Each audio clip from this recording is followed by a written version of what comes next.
AEW Revolution is in the books. Sting's final match has come and gone. And WWE what the hell are you doing with Seth Rollins? I swear to God. Welcome to the Wrestling Council. Hello there.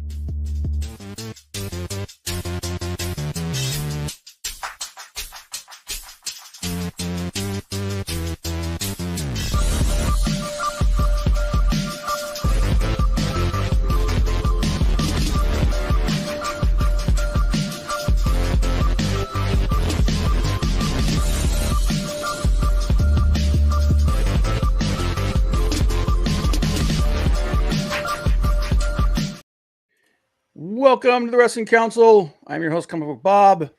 There's always my good friend, Hollywood Frank. Yeah, baby. End of an icon. End of an era, man. You can catch us here every Tuesday, 7 p.m. Eastern Standard Time, talking about all the news in wrestling. You can also call us on our social media, crawl below, and also in the description. And this weekend was it was a good weekend, man. Great wrestling. We had a lot of good pay-per-view. Might have been the best. Oh shit! Here we go. There you go, man. Glass seal. Oh god, dude. And we're gonna talk about that. What's up, John? Did you actually manage to watch the match, man? I did. Yeah, it was good, man. It was about as good a send off as they could have given him. Yeah, man, I can only think about his back. Oh God, dude. We're going to be talking about a couple of those things. We'll save it for the GBU. But before we get started, let's go ahead and check in. Big Daddy was here first. He said, "Hey, yo, my brothers. Hey, yo, Big Daddy. Hey, yo."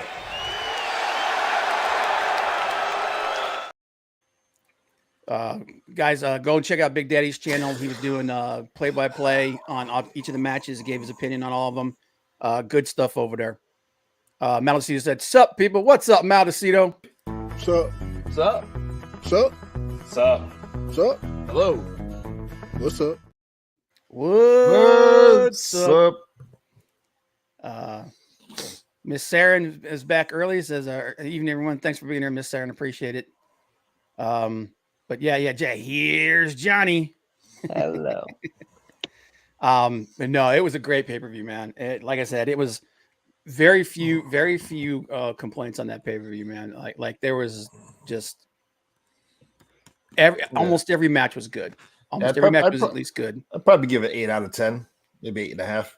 I gave it like an 8.5. Some people gave me crap. I was like, "Dude, that was a 10 out of 10." And I was like, "No, not quite." I was like, "Here's the thing, man. I got really high standards, okay?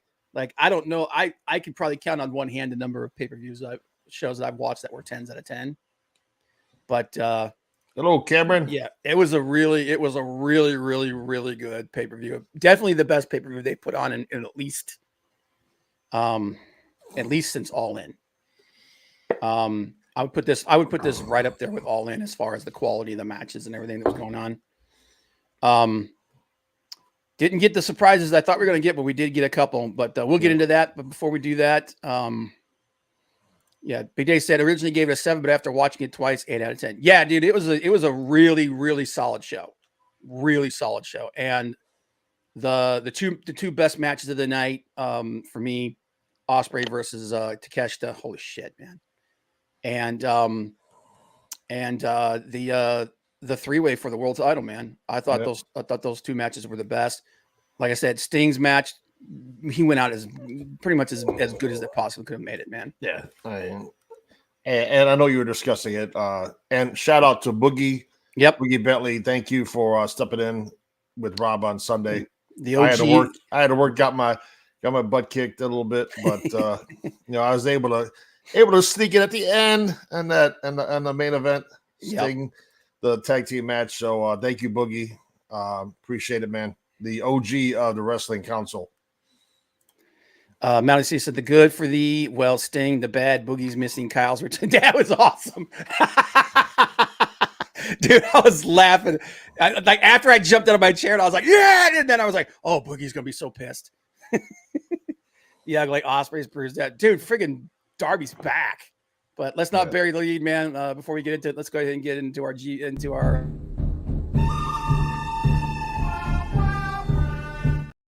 everything's getting buried. I had to do it quick. But Yeah. it's this guy's There turn. you go. this This week. guy. Yeah, I keep forgetting the camera's like opposite. right. So It's all right. but what you got, man? What's your GBU, my brother?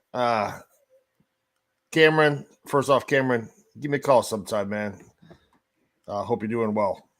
But yeah, it was great to see Boogie. It was great to see Boogie on Sunday. Again, thank you. Thank you, Mr. Bentley, my brother from another mother. My good. Sunday. Right there. Will Ospreay. Man. Whoo-hoo. What a match. Holy cow. For the guy was who awesome. just came in. This is his first match in AEW since he signed. Match of the night, in my opinion. Oh yeah. And Match of the night. And dude, like, did you watch the scrum afterwards? I did not. Dude, I just watched happy. just watched the matches. Got them all done, but Yeah. I stole your thunder, Big Daddy. That's all right, man. Yeah. It's sorry. It's all right, Cameron. I'm at Aaron and Moses. I do a shout out to my team at Aaron and Moses every once in a while. So yeah, I'm still there and doing good. Getting ready for the golf season to start going for us to pick up. But Will Ospreay, he took a nasty bump on the corner, scraped his back right above his posterior region. Yeah. But that match back and forth, the crowd was into it. Him hitting the Styles Clash, that was sweet. Dude, that crowd popped hard. Oh my god, dude! When he put his first look, he stopped and looked around, man. Dude, the crowd went nuts. And I tell you what, and credit to Takeshita too. I mean, he kept up with him. Those two guys are the future of AEW if they use them right. Take that match, build those guys. Yep. Put a title on them. If they get, I did that on purpose. If you keep them together and put them in a tag team and give them the tag titles, I don't have a problem with that either, because you've got this tag team tournament coming up. So I think the finals are going to be at Dynasty. Yeah, the pay-per-view April 21st.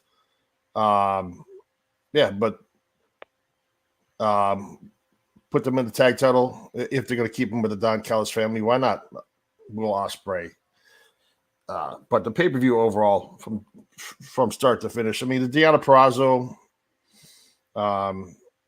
Toni Storm match, I loved that. What's her name came out looking like Toni Storm. That was cool. that was sweet. Dude, it got me at first. I was like, wait, she came out and I was like, oh no, that's what's her name. But and I know Rob will talk about it as well with Revolution. That was just blew away World's End, the last pay-per-view, not even close. God, yeah. That was so bad. But hopefully that's the direction they're going. Keep going that way, AEW, please. You got a lot of momentum. You got Okada and Mercedes coming in soon. As early as a week from tomorrow. You could have Mercedes and Okada both show up. Yep. But my bad is what are they doing with Judgment Day? I don't know, man. Like, who cares about Damian Priest having a briefcase? Honestly, it just seems like an afterthought at this point. Dominic and Rhea aren't really together anymore coming out. I don't know what's going on with JD McDonough, this whole thing. It's just, to me, it's gotten to the point where they need to break up. Dude, I don't see it going any further for Judgment Day, honestly.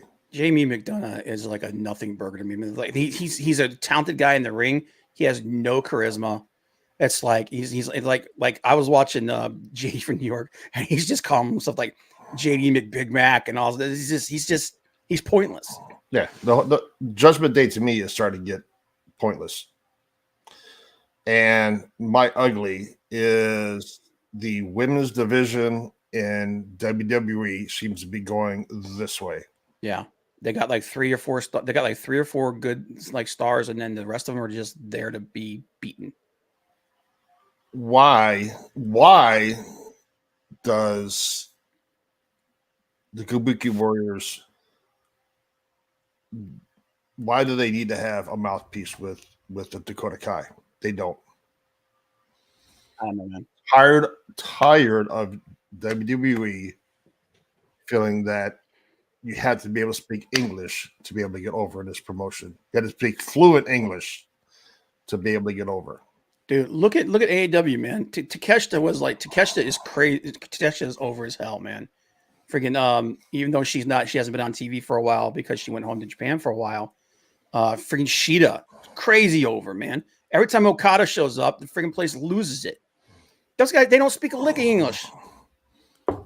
It just ruins it for me with having Dakota Kai with them. Dakota Kai has always been a heel. She's turned on Raquel Rodriguez. Yep. When they were in NXT, I didn't expect her to stay with Bayley at all. I didn't either. So that didn't surprise me. But you got Nia Jax. Don't even get me started on her. They're not even really making. Honestly, there doesn't seem like even making an effort with Bayley versus Io at WrestleMania. They're dragging it out. I don't know why. It's a month away, and there's no build up to it. Yeah, and honestly, the situation with Becky and Rhea and Nia and Liv Morgan, I could give less than a shit about Liv Morgan and Nia Jax.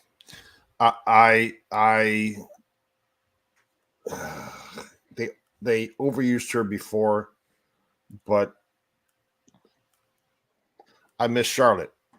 I miss having Charlotte Flair out there. I just miss having like decent storylines and then having them actually give a shit about what they're doing.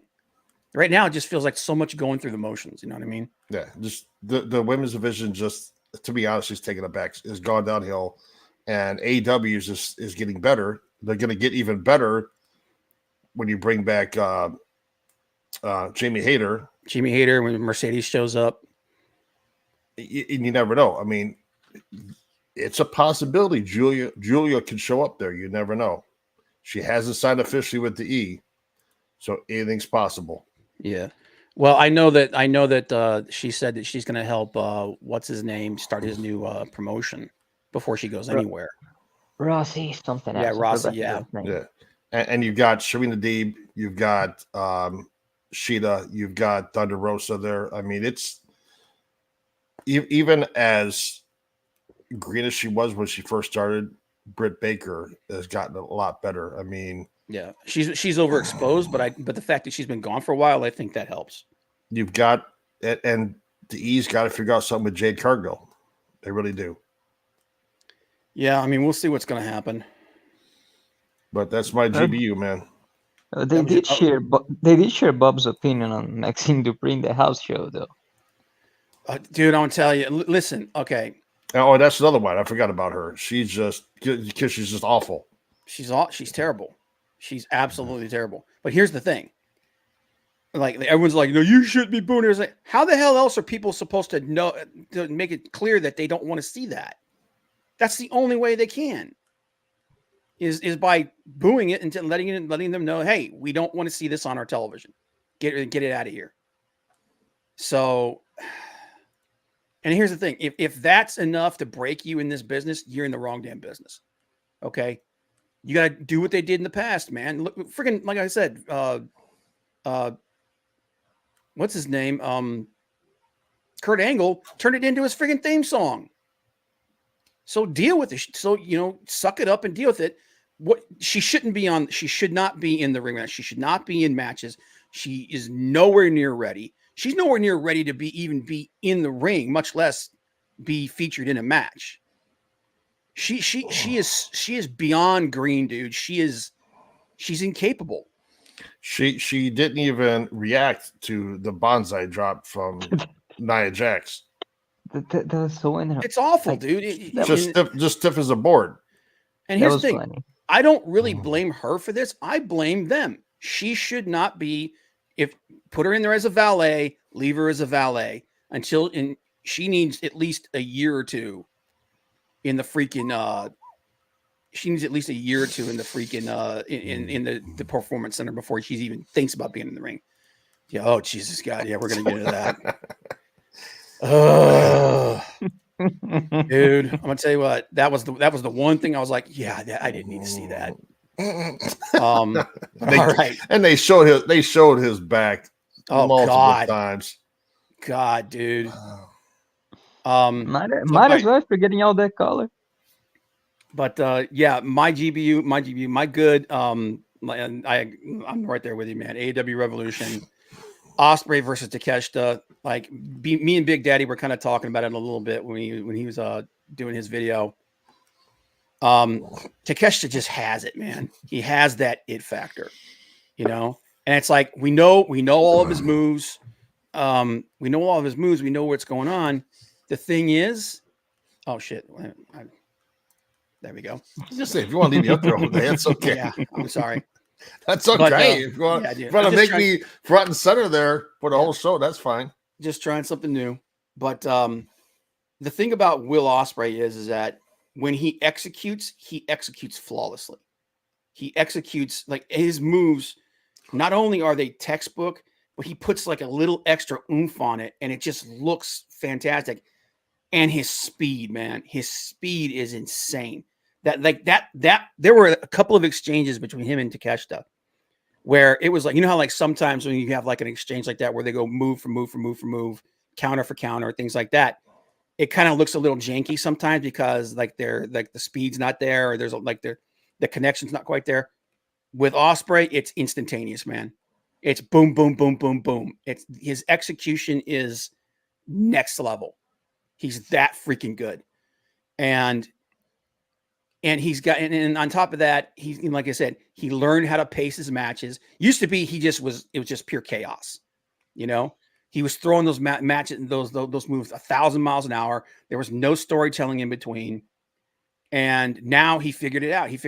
Take your foot off the gas a little bit. Let the other guy help you tell your story in the ring and play off of each other. And he's learned that. And dude, he's big day. Well, he used to be part of a faction called Chaos. So there you go. But and his ability to execute is just second to none. And the fact that Takeshita, who's 6'3", 240 pounds, is able to move and go with Will Ospreay. Like he was right there with him, man. I mean, now Ospreay clearly was leading the match, but dude, they've got something really special in Takeshita. Yeah. They've got something super special in that guy. That guy is like take the best parts of Kazuchika Okada and Hiroshi Tanahashi and mix them together, and that's who you got.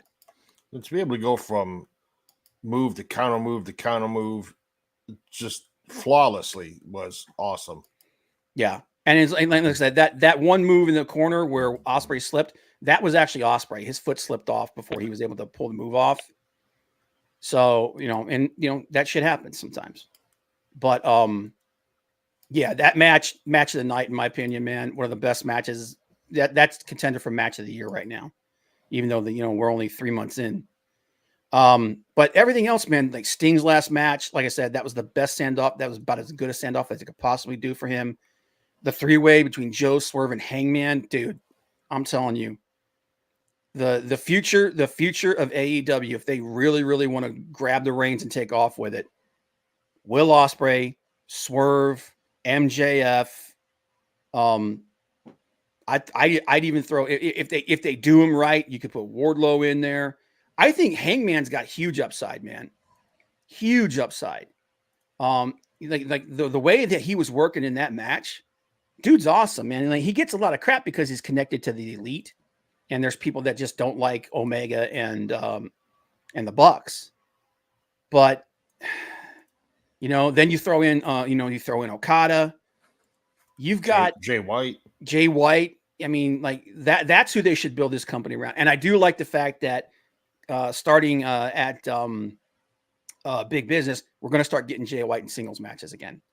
Yeah, Darby, however long he lasts. Dude, the thing about Darby, man, is like Darby's crazy popular, but dude, if he keeps doing shit like he did that last night, he ain't gonna be around here in 5 years. Assume He ain't gonna be able to comes move in God. 5 years, man. And here's the thing, I don't need. I always say if you're gonna do something like that, do it on a pay-per-view. But man, I don't need to see that on that level, man. He used real glass. He didn't need to use real glass. It would have been bad enough if it was breakaway glass. But yeah, we'll get into that. But yeah, it was AEW Revolution. That was my good. He has to come back from Everest first. He has to. Oh my God, dude! And I don't want to speak it into, but people died doing that, man. So it's crazy. The bat Seth Rollins promo on Raw. What in the absolute freaking hell was that? That, in my personal opinion, by inserting him into this situation with Cody and Roman and The Rock and all this, the way he's acting, like I've never been a fan of the character that he's playing right now. It's hamstringing him. It is literally, it's taking all the work that he put into trying to make that championship relevant, and it's killing it. It's killing all of it. And the first 24 minutes of Raw was just him and Rollins. Oh yeah, dude! It was like him and Rhodes. I mean, yeah, first him 24 minutes. Yeah, and Cody. Yeah, Cody makes this comment about like he wasted people's time with that 20 minutes. Like, dude, you've been doing this promo for more than 20 minutes. It's like, this is crap, man. This is awful, and just the way Seth came off, and it was like Dwayne diarrhea. And dude, I'm gonna tell you what, you talk a bunch of freaking lemmings, man. The crowd's all like diarrhea. Oh my God, it was cringe. It was so bad. I was just like, this is awful. This is almost as bad as Roman in the dog food. But that was my bad. And then my ugly, man. I actually have a 3-prong ugly this week because there was something that I found out about. But Darby and Will Ospreay's backs. Oh my God, dude. Darby's back looked like hamburger when he got done. And I heard this thing like, well, he only needed 10 stitches. I'm like, yeah, he needed 10 stitches and about 1,000 feet of gauze to stop all the pinprick holes in his back. This dude was bleeding from about 1,000 different little pinpricks in his back. It was rivets of blood, man. And then that one part where he landed on his shoulder when he came down, that was torn to shit. Like he looked, It looked bad. It was, and I'm like, look, I know there's some people that like that deathmatch shit. I know John Moxley's probably back to going, I can one up that. I don't need to see it. I don't need to see it in my wrestling, man. I'm not a deathmatch. I'm not a deathmatch kind of guy. And then Ospreay, like they showed that contusion on his back later on, dude. Oh my God, dude. It looked like an alien sitting on his back. But he acted like he didn't feel a thing, man. When he's in the scrum, he was like I said, he was happy as a clam, man. I'd rather take that contusion than going through that glass. Oh dear God, dude! And here's the other thing too, man. And this brings me into the third thing that my ugly. This is how you shorten people's careers, and you don't need to be doing this stuff. You especially don't need to be doing it on TV. Okay, and I understand that Darby has said that he wants a bright but short career. Yeah, but when he gets to the end of his career and he's in a freaking wheelchair, I guarantee you he's gonna be thinking, "I really wish I had done this." Okay. So, but then the last thing is we finally got a ruling on the situation between Sammy Guevara and Jeff Hardy, and Sammy Guevara has been suspended yet again. Yep. Jeff Hardy suffered a broken nose from a spot that didn't need to happen. I've said it before and I'll say it again. Sometimes you got to protect these guys from themselves. It's a spot that happened on TV. Did not have to happen on TV. I said the same thing when he did it 2 weeks later when he did the spot with Powerhouse Hobbs. I'm like, look, I know Sammy's a high flyer. I know he likes to do some of the Daredevil stuff. You don't need to be doing that shit on TV. Okay, save it for the pay-per-view, and you especially don't have to be 30 goddamn feet up. Okay, think about the guy that you're in the ring with, man. And that was actually the wrestler Crowbar. If you guys don't follow him on Twitter, you really need to. He put in there. He said, "Look, when the people," he said, he's a guy that he caught some crap for it in the past, but he was like, when somebody wanted to do a spot with me like that, if I didn't think it was safe, I said no, and I said, how about we do this instead? Someone needs to start doing that with guys like Guevara. Say instead of that, how about we do this instead? Something a little safer, still looks good. You know, Tony needs to start stepping up and making these guys tone it down a bit. But hopefully, if the suspension lasts, at least we won't get less sex gods in the tag tournament. Oh, sweet hopefully Jesus, man. Hopefully he can be enough long enough that we don't have to go through that. Yeah, but anyway, that's my GBU. So let's go ahead and let's just do a quick rundown of. Anything from Johnny? Any GBU? No. We all hit everything. Like there's only. We're gonna talk about the same stuff tonight. Yeah, and with that broken glass from Darby, there's also a possibility of that going into the crowd. Yeah, it's not just that, but it's a good. It's a good thing it happened at the end. That it was the last match, because what happens if some of that stuff is out there during the next match and someone like falls on it or something like that? It's like the pain that Sting went through was clearly breakaway glass. It was safety glass. But even that, man, is like there's no reason he needed to go through a real plane of glass. No reason at all. It wasn't one. It was two. One was stacked on. God, it was two stacked on the 6 chairs. Dude, going through 4 chairs from that height, that was a 20-foot ladder, dude. Going through it was either a 15 or 20-foot ladder. I can't remember which one they said. But then you add the 3.5 feet for the friggin' ring. It didn't need to happen. You know, he could have gone. Just going through the chairs is bad enough. You know, because you don't know when you hit those chairs, they didn't all give. Like the two, especially the two where his head landed.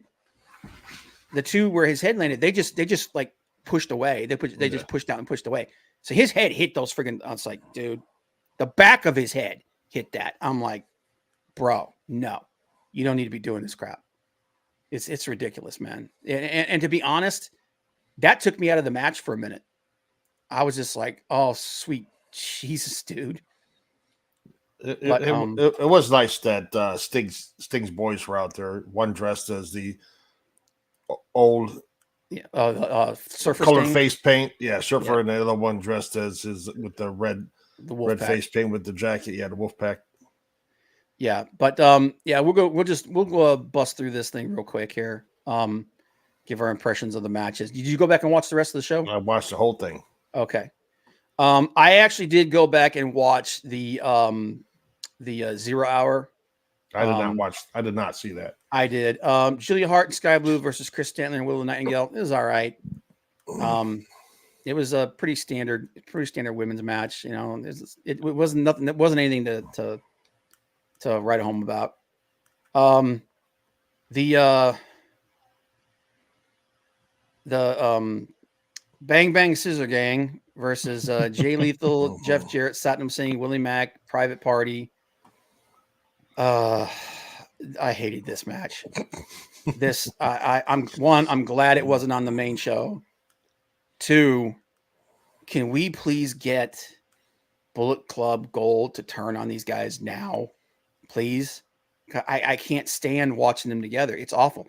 Jay White is way too good to be doing this shit. Austin Gunn and Colton Gunn were hot as hell. And this is just cooling them off, man. It's cooling them off like nobody else's business. And it's stupid. Jay White should be one of their top heels. Yep. Look where the Acclaimed was just last year. The thing about the Acclaim though, man, is they're a gimmick. They're a gimmick team to begin with. So I just start building some drama between them and have them turn on each other, and then combine the two sets of belts into one, because you don't need two friggin' trios championships, man. It's ridiculous. Okay, the what should have been the meat match, Meat Madness match, would turn into the All-Star Scramble match. Chris Jericho versus Wardlow versus Powerhouse Hobbs versus Lance Archer versus Hook versus Brian Cage versus Magnus versus Dante Martin. I did not give a shit about anybody but the big guys in this match. Okay. I honestly think that I have no way to confirm this, but I just get the feeling Chris Jericho was pissed that he wasn't on the pay-per-view, and he went to Tony Khan and says, "You got to figure out a way to get me on the show." And so Tony Khan came up with this bullshit excuse where one of the participants in the Meat Madness match is injured, so it is now an All-Star Scramble match. Here's the problem with that bullshit excuse. All of the guys who were in the Meat Madness match were in this match. Every single one of them. Wardlow, Powerhouse Hobbs, Lance Archer, and Brian Cage. Those were the four guys. They didn't announce Brian Cage, and I think that's why they didn't announce him for it, is because if they had, then they're like, well, we don't have an excuse now. Because everybody said, okay, who was the fourth guy then? Because if you look at the graphic that they put up, you could tell that was Brian Cage. It looked just like his freaking head. Okay? Yeah, they were talking about adding Miro to it, but they never officially announced Miro. No, but if you look at the graphic, that didn't look like Miro. No, that looked like Brian Cage. So Brian Cage was the fourth guy. They're full of shit. And I think Jericho was pissed, and he said, I want to be on this freaking show. So they put him in there. Now, the one good thing for it is they did have the right guy go over. Wardlow did win. They really push this dude as a freaking killer. Well, now he's got his world title shot. Yeah, and we did actually get the four of them in the ring. We did kind of get a pseudo Meat Madness match, but this match pissed me off, man.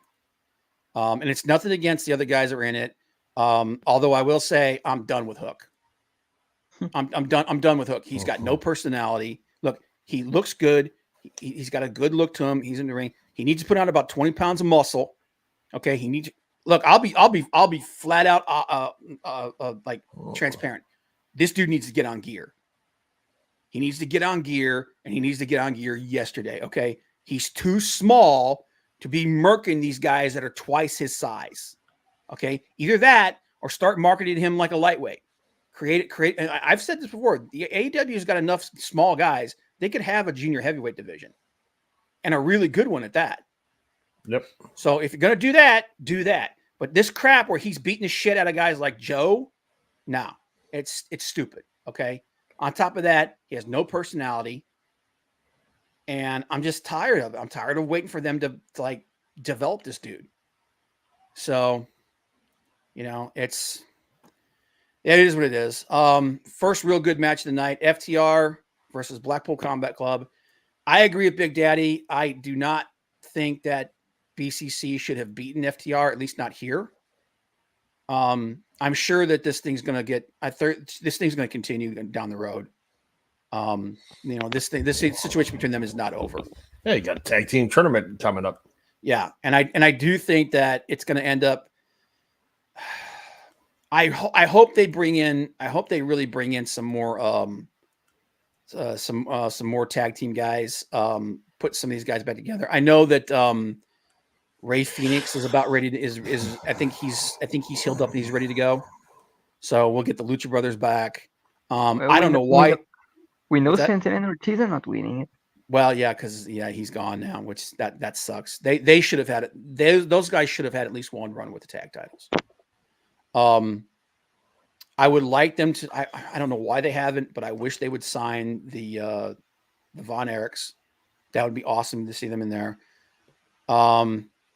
Well, you can't really be tired of them, Big Daddy, because they haven't been together for like a year.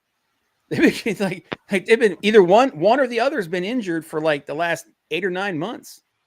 But I would like to see the Nemeth brothers make a showing here. That dude, hey, come on, man. But Nick's in TNA. He's in TNA, but I don't think he has an exclusive contract with TNA. No, Nick is great. The other guy is just a charisma vacuum. Nick is he might not, but if AEW and TNA were on good terms, working terms, you'd think they would have used some TNA footage for Sting. Well, that's true. I think they did. Nope. I thought they did. I thought they did some of the Joker Sting. I did not see that. I'll have to go back and watch it again because I could swear I saw some Joker Sting. They didn't do anything with the main event Mafia. They didn't do anything really. I know they didn't do that. But like I said, but here's the thing, dude. Like you're talking about Nick Nemeth. He may not have as much of a personality as his brother, but the thing is like a lot of times you put those guys together and they turn into something. So yeah, I'm sure you'll see Dante and his brother in there, and I'm sure. And with Jeff being banged up, probably not the Hardley boys, but yeah. But I hope they do something. Like I said, I hope they do something with that. FTR and BCC are definitely going to be part of that, though, because like I said, this story isn't over. Not the best match that either of them have had, but it was a solid match, man. I give it like 3.5 out of 5. 3.5 out of 5 stars for me. It was a really good, solid match. Yeah. The thing that would have made it a 4-star is if they had got the right conclusion. Christian Cage versus Daniel Garcia, dude. I'm gonna tell you something. I love Christian Cage. I'm glad that he won. I didn't feel anything during this match. It was not a bad. Lost Johnny. It was not a bad match. I'm just watching it going, where are we going with this? Like Daniel Garcia's character has cooled off so much in the last couple of months. They needed to put him with the BCC. It should have been him and Wheeler Yuta as a tag team, and just built them up like that. So it wasn't a bad match. Like I said, I gave it like a 3 out of 5 stars because Christian's the best heel in the business right now. But it's not what it could have been. So, like I said, there were no other than like I said, like other than the weirdness of the women's division, the 12-man match and the what should have been the All-Star Scramble match. There was nothing bad really on the show. It's just like I said, this thing should have been more than that. I don't need to see Nick Wayne's mom anymore. I don't either. I'm over that shit. Continental Crown Championship, Eddie Kingston versus Bryan Danielson. Dude, some people are talking about Eddie only does 3 things, but he does 3 things so well, and he's so good at telling a story. I enjoyed the hell out of this match. People, they were super over. Bryan Danielson did the right thing in putting Eddie over, I believe, especially considering Bryan Danielson's not going to be around for much longer. The only thing is I wish that he would have won, so he would have had some gold before he does. But I think Boogie was right. I think he's gonna have banger matches, but he's gonna put people over on his way out. Yeah. Timeless Tony Storm versus Deonna Purrazzo, like you and I were talking about it, and I talked to Buggy about this too. Yeah, that's what it is, man. He's a decent worker. No, he's back. He has no charisma. There he is. Sorry about that, buddy. But this match between Tony Storm and Deonna Purrazzo, they're 2 of the best women's wrestlers in the world. Deonna Purrazzo might be the best women's wrestler in the world. Something was up with this match, man. Tony just felt like Deanna's moves were nice and crisp. Her movement was good. Tony seemed like she was just like half a step behind the whole match. Oh shit. Yeah, he's gonna reset his shit. And that's what it felt like in this match. It just felt off. And it was a pretty short match. I think it was 10 minutes. Yeah. So, right person won though. I think Tony Storm is like the biggest women's star in AEW right now. They should have took a little more time to build up this match between her and Deonna. we'll see what happens going forward. But yeah, it was weird. I give it like a 2 stars, man. It wasn't a terrible match, but it was just something just felt off. And then we had the match of the night, man. Ospreay versus Takeshita. Dude, this thing was freaking. It was money from the word go. Yeah, up there for a match of the year right now, like you said. Yeah. Only 3 months in, but yeah, I don't think there's any way that, and I don't think there's any way that Ospreay stays with the Callis family. I don't think there's any way. He's just too over. He's going to end up being like the top. He's going to end up being the top baby face in the company. So, but yeah, like we said, we already pontificated about that thing enough. Best match of the night. World Heavyweight Championship: Samoa Joe versus Hangman versus Swerve. Dude, this match was way better. This match was way better than people are giving it credit, man. A lot of people are talking shit about Hangman. The way he's playing this unhinged character, where he's so desperate to make sure that Swerve doesn't win, he was willing to lose to make sure Swerve didn't win. And I think that's awesome. That's awesome character work. Swerve looked like a star in this. And a lot of people are saying that they think Swerve should have won. I wouldn't have been upset if he'd won, but I like the fact that they're giving Joe his flowers. right. And if they're planning on putting the title on Wardlow, I'd rather him take it from Samoa than a short title reign for Strickland. Yeah, I like here. Let Wardlow be the transitional champion. Let him be the transitional champion. Okay, let him hold it for a month or two, and then let him drop it to Swerve. Or I don't think MJF's coming back for at least another 3 months. Let him drop it to Swerve. Let Swerve hold it until All In, and then let Ospreay take it off of Swerve there. And I don't want to see a Christian Cage kill switch scenario with Wardlow and Adam Cole. No, I don't. I hate that idea. And the way that they've built it up, it doesn't look like that's what they're going to do. It looks like if when he does win it, he's going to like, okay, now get me. He's going to be like, yeah, screw you, man. It's like, where the hell were you when I needed you years and years ago? Screw that. This is my destiny, man. I do think that I think Takeshita would work better if it would work better if Callis was if he was the only person that Callis was managing. I do think Don Callis hasn't been on TV very much. So, but I do like Takeshita's heel character, and I don't know, man. I don't know who you put him with, but we'll see going forward. And having Don Callis away from ringside works. Just made that match better. God, yes, it did, man. And like I liked him on commentary. Here's the thing. Don Callis is a great heel commentary. Okay. He's a great heel commentary. I do not like the fact that he gets involved in the fact that he was getting involved in every freaking match was starting to piss me off, because it felt like Bullet Club in New Japan. It's like they get involved in every freaking match. Like, stop it.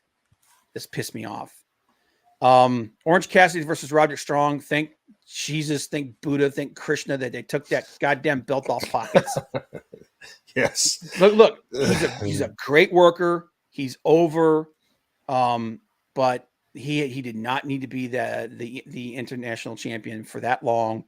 They should have put it on somebody. They should have put it on anybody but him. It was time. It was way past due time to take that belt off of him. And he'll still be over with the fans. He doesn't need the title to get the fans oohing and on when he's in the ring. Yeah, he wasn't doing anything for that belt. The belt wasn't doing anything for him. He just it was time. It was long past time. Oh my God, dude, we could actually use this. Oh my God, the overlay is back. Oh my God. I just realized it's like, oh my God, there's only 2 of us. But yeah, and putting it on Roderick Strong. Now that they need to book the they need to book the United Empire. The Kingdom. Oh, United Kingdom. Yeah, they need to book the United Kingdom as freaking monsters. They need to book them as the top heel faction in the company. They need to make them relevant, because right now they feel a little relevant. But yeah, and then like I said, Kyle O'Reilly came back. I love that him and Roderick Strong are still boys, but he's not sure about the United Kingdom.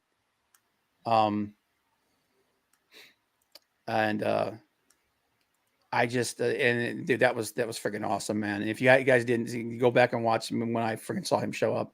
I love that dude. He's super crazy talented. Him and Roderick Strong both.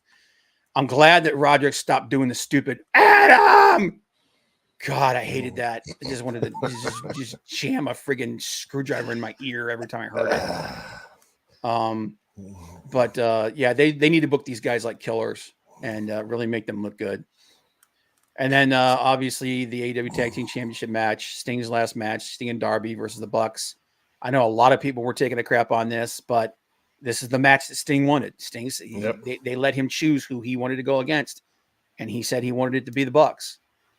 And called the spots, man. I thought it was awesome that his boys came out dressed as early versions of him.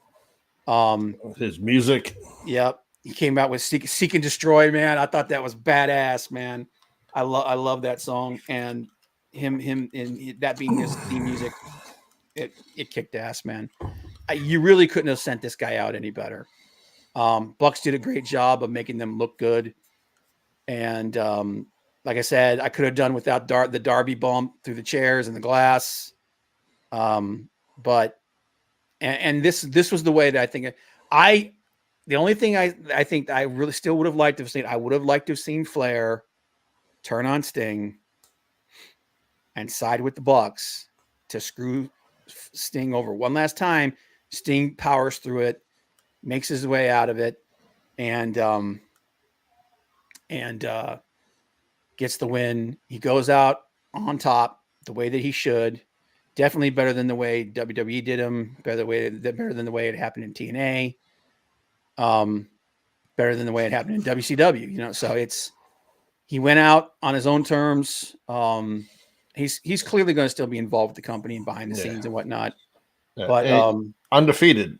Yep, went out undefeated, which wasn't a plan.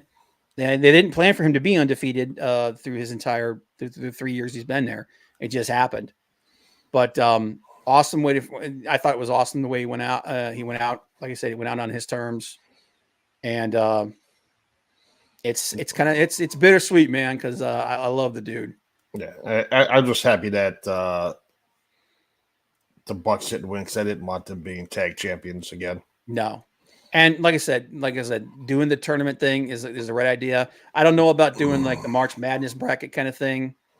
I would have rather something more along the lines of the C2, but hey, they're doing a tournament to determine the champion. And I'm hopefully this is going to help revitalize the tag team division a little bit, because I think it definitely needs it. And hopefully it's a turning point for AEW to start going this way. Yeah. Well, it definitely, dude, it was a big deal. Like Sting's retirement match was a big deal. They even referenced it on WWE on Raw. Which I don't which I'm kind of like they did a tribute thing for Vishon. They talked about Sting.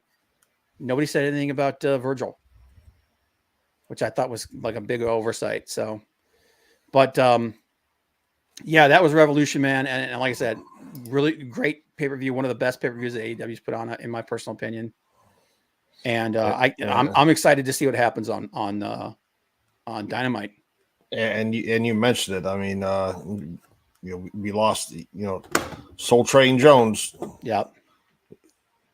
Virgil, Vincent, whatever you want. Guy had a hard last couple of years, and it's lost Ole Anderson.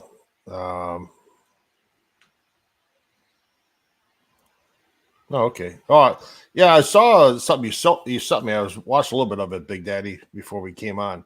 Yeah. I've been watching there's a channel called Title Match Wrestling. And they do all these they take all these interviews and they break them up that they do with people. And I've been watching. I watched Paul Romans. I watched the one I've been really watching, really interesting was Bobby Heenan. The insight that he had about like I was very surprised at like his opinion on certain people. You know, like he didn't like I think I was talking to you or I was talking to Boogie or somebody about it. Someone mentioned Bruiser Brody to me. He said he didn't like Bruiser Brody. He said he thought Bruiser Brody was selfish. Yeah, title match is awesome, dude. I found that channel and I was like, this is badass. Yeah, I'm looking forward to Ospreay versus Fletcher on. That's gonna be good, man. Dude, Kyle Fletcher is one of those young guys. And Kyle Fletcher's a guy that Ospreay has actually taken under his wing. Yep. And really helped develop. Dude, Aussie Open, like hopefully his tag team partner is gonna be back soon when we get Aussie Open back because they are a great tag team, man. Yeah, put them in the tag tournament. Hell yeah, dude. I don't think what's his name? Mark Davis. I don't think Mark Davis is quite ready to come back yet. And even if he's not, put him and Ospreay, Fletcher and Ospreay together in the tag tournament. I wouldn't be mad at that. And like have that be the catalyst that ends up breaking him away from the Callis family. You know, something like that.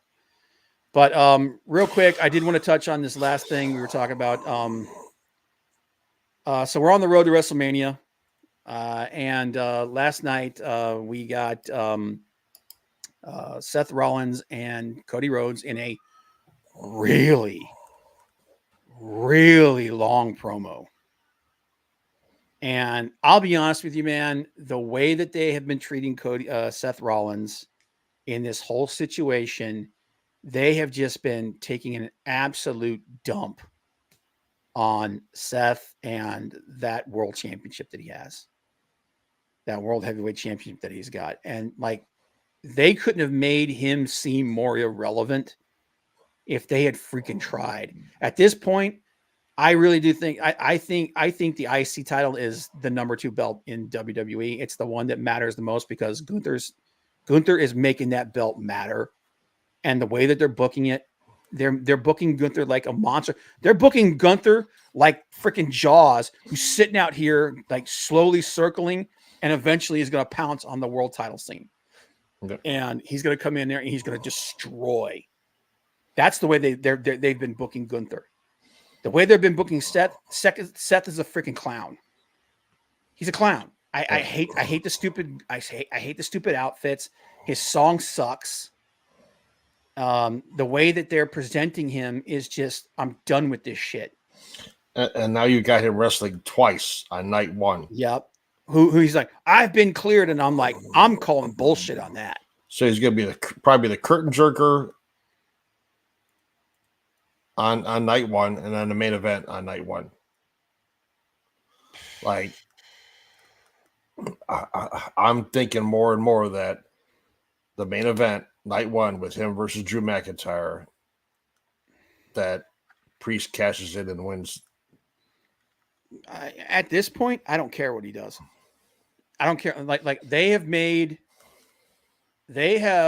could not have made Seth's belt seem more irrelevant if they tried. And like that promo last night was so bad. It was so bad, dude. He's like the Dwayne diet. He's like, he's not funny anymore. He did Dwayne diarrhea. And I'm just like, ugh. And then the crowd's like, and I was like, you bunch of freaking lemmings. This is one of the worst promos from Seth Rollins I've ever heard. It makes him, like I said, it makes him look like a clown.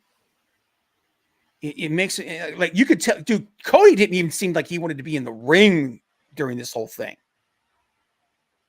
And I'm just sitting here thinking, who's writing this? Who's writing this absolute pile of monkey spunk? It's so bad.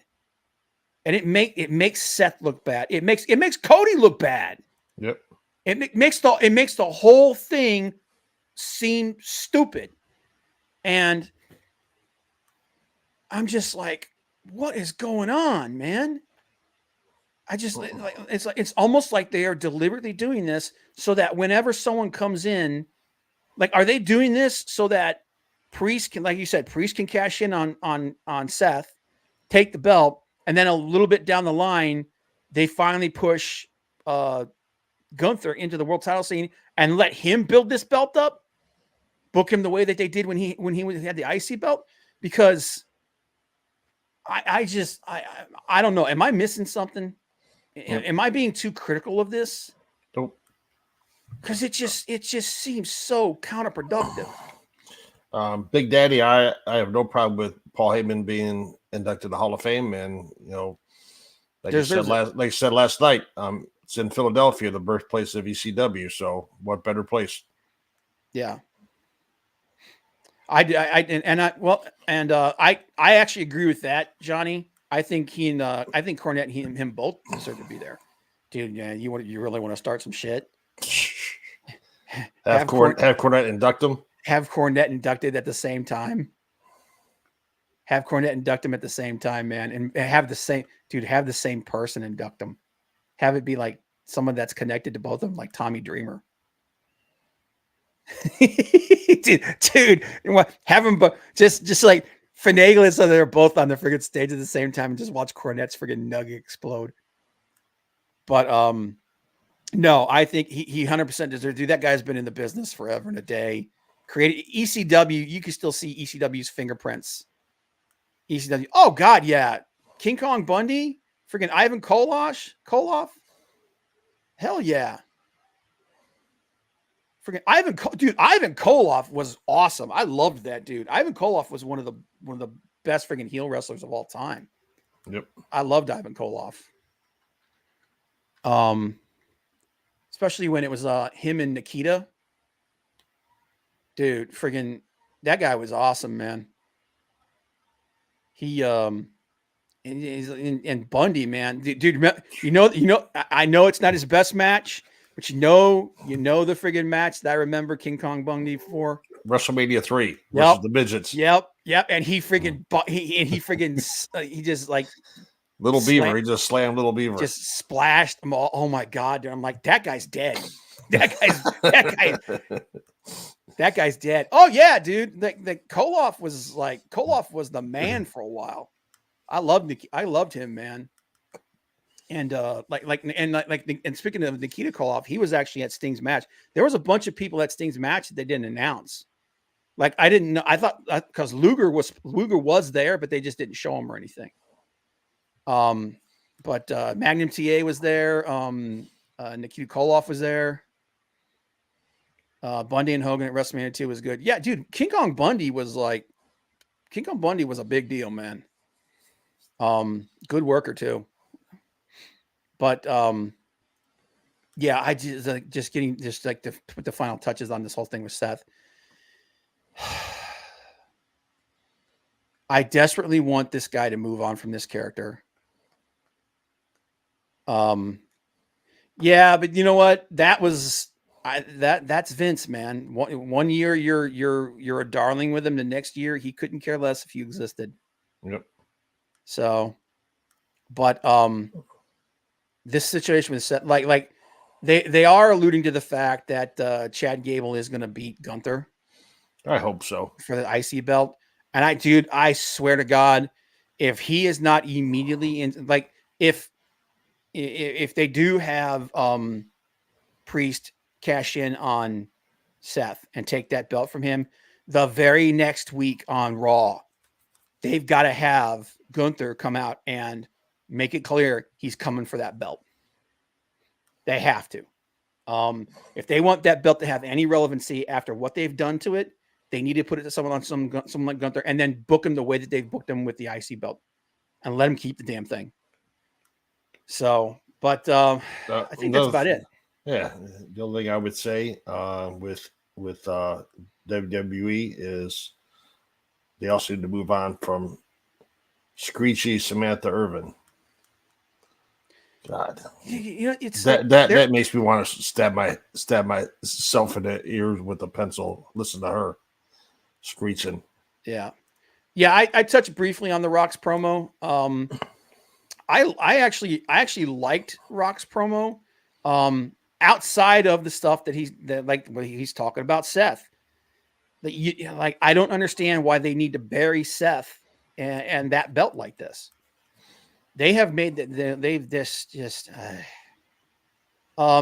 the only problem I have with that promo that The Rock cut was we still don't have an explanation for why Cody stepped aside and then stepped back. You'll never have an explanation. And that's the thing. We never will. We never will. Because we know what it was. We know what it was. They thought everybody was going to be cool with it. And then when they weren't, they were like, oh shit, what are we going to do? So, actually we could probably like we should probably watch like the whole thing. Like I watched it in bits and pieces. I did watch the whole thing, but I watched it broken up in like 3 parts. Watch what? The Rock's promo. Oh, okay. That 20-minute promo, and maybe do like a quick video on it, something like that. But yeah, I think that's what it is, guys. Like I said, I am looking forward to WrestleMania. I am not looking forward to the stuff that they're doing with Seth. I think it's crap. Thoughts on Dave LaGreca?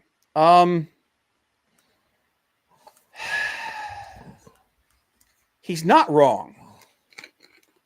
When it comes to why people were upset with The Rock, I do think here's the thing. Part of Dave LaGreca's, like, if you guys don't know what he's talking about on Busted Open, Dave LaGreca has basically been going back and forth with The Rock a little bit, and he's not wrong.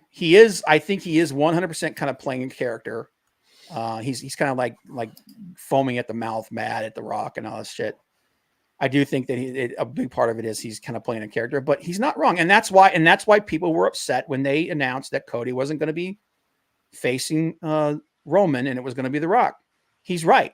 He's right about that. And here's another thing. Here's another thing I'll touch on: the situation between Ian Riccaboni and Kevin Kelly. Kevin Kelly is 100% right. Kevin Kelly is the best is the best commentator in wrestling today. Yep. Okay. And the reason why he didn't immediately gel when he got here to AEW is because Kevin Kelly is a story guy. Okay. He's not a play-by-play guy. He's a story guy. All right. He tells stories about the people in the ring. And occasionally he'll touch on what's going on in the ring. He relies on his partner to be the play-by-play guy. Okay. And I thought him and Nigel McGuinness were really starting to gel. Here's the thing. They'd only been together for a couple of months. They'd only been together for I think they were together for 8 weeks. Okay. You're not going to build a great rapport in 8 weeks. Nope. Okay. It's going to take some time. But there's a reason why they brought him over from New Japan. It's because he's the best friggin' announcer in the business. Okay. He gets to the AEW and they try to make him do something that he's not used to doing. They try to turn him into a play-by-play guy. He's not a play-by-play guy. He's a story guy. Okay. So then, and the other reason why I think AEW turned on him was because he was also Punk's choice. And Tony Khan, when this situation happened with Punk, he started erasing everything about Punk. Okay. So when Kevin Kelly made that comment saying that he was but the big situation with him and Riccaboni is Kevin Kelly commented about that movie Sound of Freedom. And he said that because he's very vocal and passionate about the whole thing with child trafficking. He thinks it's the greatest evil in the world, and he's not wrong. Ian Riccaboni pulled some freaking political BS and said and went after him for saying that he liked that movie. Okay. And Kevin Kelly basically fired back and says, if you have a problem with me like a movie that shines a light on child trafficking, then that says more about you than it does about me. And here's the thing. I agree with him. He's right. So, and here's the thing. I like Ian Riccaboni. I think he's a great commentator, but Kevin Kelly's right. So get off my boy's nuts. Yep. And that's all I'm going to say about that. But Anyway, guys, appreciate everyone that's been here. Big Daddy, Johnny. Sorry that you couldn't hang out with all the way whole time, buddy. Maldacito, leg kick, Cameron. Appreciate you stopping in. Miss Saren. Yep, Miss Saren. I'm sure I'm missing somebody. Yeah, I think it's a work. I think it's mostly a work, but with a slight shoot from LaGreca. But appreciate you guys here, guys. And like I said, expect more content to come. And we will see you guys next week. Bye.